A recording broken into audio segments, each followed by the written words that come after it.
इस दिवाली ना गलती से भी सिल्वर मत खरीद लेना, भयंकर लॉस हो जाएगा आपको। और मैंने इस 1 मिनट की वीडियो में बिल्कुल आसान भाषा में समझा है और बहुत सारी नई चीजें बताई हैं।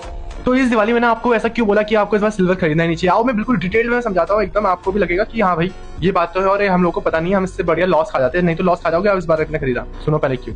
सबसे पहले करो चैनल को फॉलो, अगर आपको investing, personal finance, stock market, crypto सारी चीजें सीखनी है ना, और बिजनेस खासकर अगर सीखना है, बस इस चैनल को फॉलो कर लो, फिर अपनी ग्रोथ देखो, आप 100 दिन के अंदर बहुत आगे चल जाओगे।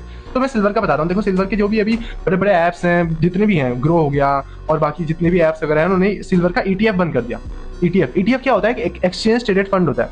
एक्सचेंज ट्रेडेड फंड मतलब, इसको आसान भाषा में अगर मैं समझाऊं, एक मतलब ये जैसे ना एक स्टॉक जैसा ही होता है। इसको तो मार्केट जब खुलती है ना, हमारी स्टॉक मार्केट 9 बजे से 3 बजे के बीच में, तो इसको भी हम ट्रेड कर सकते हैं, खरीद सकते हैं या कि बेच सकते हैं। ट्रेड करना सीखो तो बोलते हैं खरीदना बेचना, तो यही होता है। तो इसकी जो प्राइस है ना, जो इसका प्राइस है वो बहुत ही ओवर वैल्यूड हो गया। ओवर वैल्यूड यानी कि मतलब जो उसका नॉर्मल प्राइस है, जो चीज 10 रुपए की है वो इतनी ओवर वैल्यू हो गई, वो 100 रुपए की बिक रही है। ऐसा समझ लो, इसी को बोलते हैं ओवर वैल्यूएशन ऑफ प्राइस, क्योंकि सिल्वर की बहुत ज्यादा हो गई है। और मार्केट में ना जिसके पास अभी फिजिकल सिल्वर है, फिजिकल सिल्वर, उसकी ज्यादा डिमांड है। देखो जितने भी ये अंदर होते हैं ना स्टॉक के अंदर, मतलब ऐसा समझ लो ब्रोकर्स टाइप के होते हैं। बिल्कुल आसान भाषा में समझा रहा हूँ, ब्रोकर्स समझ लो आपके लिए, टेक्निकल टर्म यूज नहीं करता हूँ यहाँ। बिल्कुल जैसे ब्रोकर टाइप के होते हैं ना, उनके पास अब क्या कहते हैं, वो आ गया है, बहुत प्रेशर आ गया कि भाई अब तो जो हमने ETF बेचे थे, ETF में तो ज्यादा हो गया, अब उनको ना जितने भी कागज में ETF बेचे हैं उसके बदले फिजिकल सिल्वर देना पड़ता है। कागज में तो तुमने बेच दिया सिल्वर इतना है हमारे पास, अब दिखाने के लिए गवर्नमेंट को प्रूफ भी तो चाहिए ना कि हाँ भाई सच में इतना सिल्वर था हमारे पास।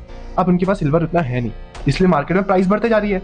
और जो लोगों के पास है वो कोई बेच नहीं रहा, कोई भी बेच नहीं रहा। कभी मार्केट में जाओगे ना तो देखना सिल्वर का जो प्राइस है वो एक्चुअल से बहुत ज्यादा हो गया है, बहुत ज्यादा। इसलिए कुछ टाइम बाद आने पे ना, जिसके पास फिजिकल सिल्वर है उसको बेचना नहीं है अभी, थोड़ा और होल्ड करो और ऊपर जाएगा। बट जो अभी खरीदेगा ना उसको घाटा हो जाएगा। घाटा क्यों होगा? क्योंकि 1-2 महीने के अंदर ना सिल्वर के अंदर प्राइस करेक्शन आ जाएगा, बहुत बहुत मोस्ट प्रोबेबली है, जल्दी आ सकता है उससे, कि जो उसका एक्चुअल प्राइस है ना, जो भी ओवर प्राइस हो रखा है, इससे नीचे गिर के, जैसे मान लो आज जो चीज 100 रुपए की होगी, जिसकी एक्चुअल वैल्यू है क्या पता 10 रुपए में वापस आ जाए। ऐसा हो सकता है क्योंकि, और अगर सिल्वर में SIP करना जानना चाहते हो, क्योंकि सिल्वर एक बहुत प्यारा एसेट है। अब देखो AI आ रहा है, AI के बाद क्या आएगा, रोबोटिक्स आएगा, बड़ी बड़ी सोलर पैनल वगैरह आगे, सब में सिल्वर लग रहा है। सिल्वर क्यों लगता है? क्योंकि उसमें बहुत हाई कंडक्टिविटी होती है। कंडक्टिविटी बहुत हाई होती है, हमने बचपन में पढ़ा है ना कि बिजली बहुत तेज दौड़ती है उससे, इसलिए सिल्वर की डिमांड बहुत होने वाली है रोबोटिक्स वगैरह में। अगर आपको सिल्वर के अंदर SIP करनी है ना, कमेंट करो SIP। अगर बहुत सारे कमेंट होंगे ना, आपको स्टेप बाय स्टेप समझा दूंगा कि सिल्वर के अंदर SIP कैसे कर सकते हो और कौन से ऐप से करोगे, ये भी अच्छे से बताऊंगा। तो थैंक यू फॉर वॉचिंग।